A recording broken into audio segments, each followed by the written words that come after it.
Salut mes lumières d'amour, je vous fais un petit face to face. Attendez, j'essaye que vous me voyez, je ne sais pas si vous me voyez. Heu, Tout simplement pour parler d'un sujet qui est un peu difficile, hein. Parce que certains m'ont dit: «Oui, mais moi, j'arrête pas de penser à la personne, de mon cœur, j'arrive pas à m'arrêter de penser à cette personne, je suis complètement kéblo».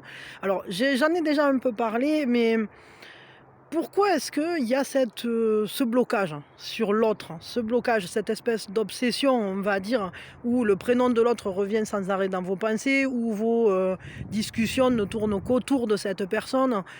Pourquoi est-ce que vous ne vous projetez, qu'au travers de cette personne et cetera, en pensant que c'est l'unique, hein, que cette personne, c'est vraiment, la personne, de votre cœur, qu'il n'y en a pas d'autre et cetera. En réalité, bien souvent, c'est parce on fait perdurer une image, hein, de la personne qui n'existe plus en soi. C'est-à-dire, on continue, on dit: «Ah oui, je voudrais me remettre avec machin». Alors, je sais pas moi, disons avec Gaston ou avec Lucette et vous voulez revenir avec cette personne et le problème, c'est que ce que vous voulez, c'est revenir avec cette personne au moment où, ça marchait, ou au moment où c'était cool. Seulement cette personne-là, elle a évolué, vous aussi et si aujourd'hui vous vous remettez avec, Gaston ou avec Lucette, ça reviendra jamais le moment où Gaston ou Lucette, il était ce qu'il était au début et vous non plus, vous n'êtes plus ce que vous étiez au début. Donc en fait, il y a comme une cristallisation du passé que vous essayez, de récupérer dans le présent. Alors c'est sûr que ça, comprendre ça, ça peut aider un peu. Après ça sera pas forcément parfait dans le sens où c'est que ça va pas résoudre tous vos problèmes. Mais déjà si vous arrivez à comprendre que, cette personne-là, elle ne sera plus jamais avec vous la personne qu'elle avait pu être par le passé. Ah déjà, là vous me voyez mieux, du coup c'est peut-être mieux. C'est terminé en fait, elle est plus cette personne-là et votre relation, elle n'est plus ce qu'elle était à ce moment-là. Donc ça déjà, je crois que si vous arrivez à le comprendre, ça peut vous aider. Après la deuxième chose, c'est, que pourquoi est-ce que vous avez cette obsession sur cette personne-là en particulier, en pensant que c'est l'unique, que c'est vraiment cette personne et cetera? C'est tout simplement parce que, vous avez donné un nom à votre idéal. C'est-à-dire que dans votre tête, vous avez forgé, vous avez cristallisé, ça s'appelle, hein, en psycho, toutes les qualités que vous attendez chez une personne ou toutes ces choses positives que vous attendez d'une relation, eh bien, vous leur avez donné un nom et tout ça, vous l'avez rassemblé dans un être idéal nommé Gaston ou Lucette. Et au final, vous savez très bien pourtant que cette personne-là, par exemple, vous allez dire: «Ah, je voudrais absolument être avec Gaston, sinon ma vie elle est foutue, mais je voudrais que Gaston soit différent en fait. Soit par exemple qu'il me trompe pas. Mais si Gaston c'est un coureur, vous pouvez pas dire je veux être avec Gaston sous forme de Gaston qui ne court pas. Parce que Gaston est un coureur. Donc, et ça c'est un truc que pourtant peut-être on a plus facile à accepter qu'à mettre en œuvre ensuite. C'est-à-dire que bien souvent, on le sait très bien que cette personne-là, elle ne nous convient pas ou que la relation, elle n'est plus fonctionnelle. Mais on s'accroche à ce vieil idéal, à cette image. Alors, je ne dis pas que c'est facile de s'en décrocher, mais peut-être que si déjà vous arrivez à accepter que chaque fois que vous pensez à cette personne, oh là là, je voudrais être avec Gaston, ah Gaston, Lucette, qu'est-ce que tu fais, etc. Et que ça vous obsède complètement, que vous pensez, ce prénom il revient. En fait, peut-être dites-vous que c'est le nom en réalité d'un avatar idéal quoi. Et c'est pas la personne en fait concrète. Donc déjà si vous arrivez à quand viennent les pensées à vous dire ah ouais mince je suis encore en train de penser à mon avatar idéalisé, peut-être que vous arriverez quand même mieux à vous décrocher et à vous dire bon ben voilà, ben j'accepte, j'ai cette phase là où c'est que je pense non-stop pendant un quart d'heure, 20 minutes à Gaston ou à Lucette. Peut-être écrivez, pourquoi pas, hein, toujours écrire, je trouve que c'est quand même une bonne chose parce que quand on écrit, on fixe un truc et ensuite on peut prendre conscience et peut-être se rendre compte petit à petit qu'on écrit de moins en moins ou que quand on écrit à propos de Gaston ou de Lucette, ben, finalement, Gaston et Lucette deviennent plus concrets dans notre esprit en tant qu'idéal, plutôt qu'en tant que personne qui existe. Parce que cette personne idéale qui contient toutes les merveilles du monde, il faut bien se dire qu'elle n'existe pas enfin, elle n'existe pas, elle est que sur le papier, et même elle n'est que dans votre esprit qui a idéalisé et cristallisé cette idéalisation, quoi. Donc, peut-être pourquoi pas lister des choses qui vous semblent importantes, qui vous semblent essentielles dans un relationnel, des qualités qui vous semblent nécessaires pour pouvoir vivre quelque chose de bien avec quelqu'un. Ça, c'est important de savoir ce qu'on veut.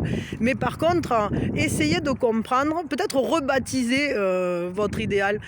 Si de base vous pensez constamment à Gaston ou à Lucette, ben peut-être rebaptisez-les, je sais pas, Marcel ou je sais pas, Marcel ou qu'est-ce qu'on peut dire, ou Jeanne, ou j'en sais rien, je sais pas, enfin, je dis n'importe quoi, mais donnez-leur des noms, des prénoms autres, et voilà, et sachez que c'est un idéal inatteignable, mais ça me fait penser un peu à l'intelligence artificielle, tout ça, et aux droïdes et tout ça là, dans les mangas de science-fiction ou dans les films de science-fiction, quoi. Il y a un petit côté comme ça finalement dans nos obsessions.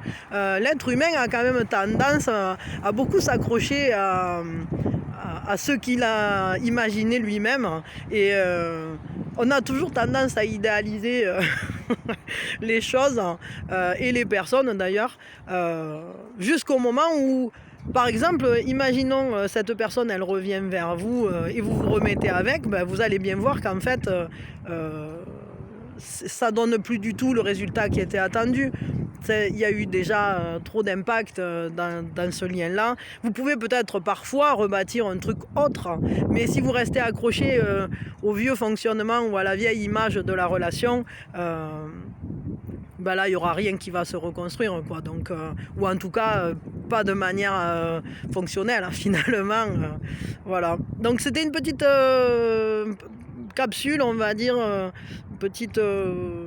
petit blabla comme ça, manière de mettre le doigt sur ça, parce que évidemment que dans ce cheminement pour sortir d'un chagrin d'amour, ou pour accepter une rupture, ou pour se décrocher d'une personne même avec qui il ne s'est rien passé, hein, mais évidemment qu'il faut comprendre que peut-être ce qui fait que vous êtes tant accroché à cette personne, c'est qu'en réalité vous n'êtes pas accroché à cette personne-là, mais plutôt à l'image que vous en avez. Et je sais que dans votre tête, quand je dis ça, vous vous dites mais non, moi c'est vraiment machin, c'est vraiment Gaston, c'est vraiment Lucette.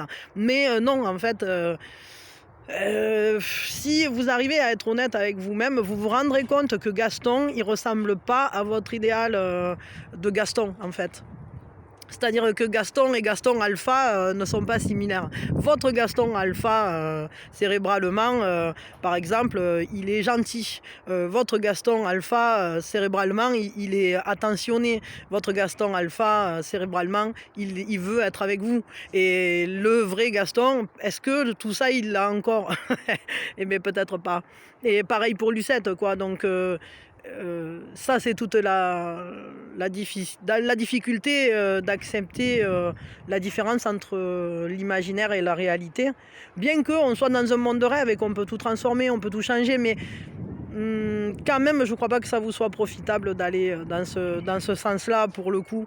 Et je pense qu'il vaut mieux pour vous que vous arriviez à faire des pas plus vers un détachement et une acceptation de votre réalité, tout simplement. Parce que si aujourd'hui Gaston ou Lucette est sorti de votre vie, c'est que par un certain côté, il était temps qu'ils sortent de votre vie parce qu'ils ne sont plus en vibration avec vous. Et s'ils sont plus en vibration avec vous, c'est que vous avez d'autres choses à faire, c'est que vous avez d'autres personnes à rencontrer, c'est que vous êtes en vibration, peut-être vous vous êtes élevé au niveau vibratoire et que vous pouvez plus rester avec ces personnes-là. Et tout simplement, et chacun fait sa vie. Peut-être ces personnes-là, elles vibrent autrement et vous aussi. Et enfin voilà, c'est pas, il n'y a pas celui qui est bien et celui qui est pas bien. C'est juste que parfois les chemins ne se croisent plus. Et ça aussi, il faut l'accepter. Donc ne restez pas accroché à la pierre au milieu du chemin croisé dans cette cristallisation parce que c'est douloureux en fait. Et en plus vous risquez de vous le reprocher. Ça c'est encore pire si vous rentrez dans la culpabilité. Là alors on s'en sort plus, quoi. N'essayez pas de refaire le passé. N'essayez pas d'envisager comment ça se serait passé si vous n'aviez pas fait ci ou ça, etc. Parce que ça aussi, ça rentre en jeu. C'est-à-dire souvent, ce qui fait qu'on reste comme ça dans cette cristallisation, c'est aussi le fait de se dire, j'aurais pu faire autrement, ça aurait pu se passer autrement. Mais je voudrais comprendre, parce que ça, bien souvent, on a des interrogations. Évidemment, on ne comprend pas comment on en est arrivé là, ou pourquoi cette personne, elle a fait ci, ou elle a fait ça, pourquoi nous, on a fait ci, ou on a fait ça. Mais, et le cerveau, lui, il veut comprendre, hein, toujours. Il cherche toujours à comprendre des trucs. Il faut que ça soit logique pour le cerveau, mais l'être humain ne l'est pas toujours et les émotions encore moins, quoi. Donc voilà, les sentiments, les émotions, tout ça c'est une alchimie bien particulière et on ne peut pas tout maîtriser. C'est important non plus de ne pas essayer de vivre dans le contrôle ultime. Parce que déjà vous pourrez pas, vous y arriverez pas, et en plus de ça, ça va encore faire un truc de plus qui va vous ronger, quoi. Donc faites confiance à la vie, essayez au moins et essayez en fait de vous dire voilà, tant pis, tiens, voilà Lucette ou la Gaston Alpha, je sais que cette personne, elle vit dans ma tête, mais elle n'existe plus dans le réel parce que c'est plus cette personne que vous avez connue en fait, c'est juste cette personne idéalisée que vous aimeriez faire vivre aujourd'hui. Voilà. Donc je vous souhaite en tout cas de rencontrer quelqu'un qui ressemblera à votre Lucette ou Gaston Alpha le plus possible et avec qui vous pourrez vous sentir bien. Mais quand même, n'entrez pas dans un hyper contrôle où c'est que vous allez essayer de faire causer de faire cocher les cases à vos futures rencontres. Ça serait dommage. C'est important de laisser la vie s'écouler avec la spontanéité. Et voilà. Donc je vous fais des gros bisous, je vous envoie plein d'amour. Prenez soin de vous et je vous dis à bientôt. Voilà, bisous, bisous.